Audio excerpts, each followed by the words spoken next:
Prabowo Subianto menjenguk Nabila Febrianti, seorang bocah dari Labuan Batu, Sumatera Utara yang terlindas truk karena menyelamatkan seekor kucing.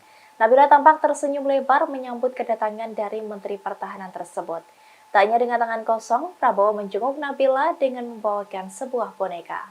Hal itu tampak dari unggahan di Instagram milik Prabowo Subianto pada Sabtu 12 Agustus 2023. Dalam video, tampak Prabowo mengunjungi kamar Nabila yang ada di sebuah rumah sakit di Jakarta. Bocah 12 tahun itu pun melambaikan tangan ke arah Prabowo saat Menhan datang dengan membawa boneka beruang berwarna coklat. Ketua Umum Partai Gerindra itu pun tersenyum dan memberikan kalimat penyemangat kepada Nabila.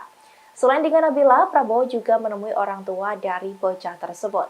Tampak kedua orang tua Nabila senang dikunjungi oleh Prabowo. Diketahui bahwa pengobatan dari Nabila dibantu langsung oleh Menteri Pertahanan melalui staf khusus Prabowo, Cepi Aditya. Cepi datang langsung ke kontrakan Nabila dan orang tuanya di Kabupaten Labuhan Batu untuk meminta bocah 12 tahun itu berobat ke Jakarta pada Rabu 9 Agustus. Ade, ayah Nabila, mengatakan bahwa pihak Prabowo meminta agar pengobatan anaknya dilakukan sampai selesai. Untuk biaya berobat dan kebutuhan sehari-hari akan ditanggung oleh Prabowo. Diberitakan sebelumnya bahwa Nabila Febrianti terlindas truk saat menyelamatkan kucing kesayangannya. Imbas kecelakaan tersebut membuat Nabila harus kehilangan satu kakinya. Waktu di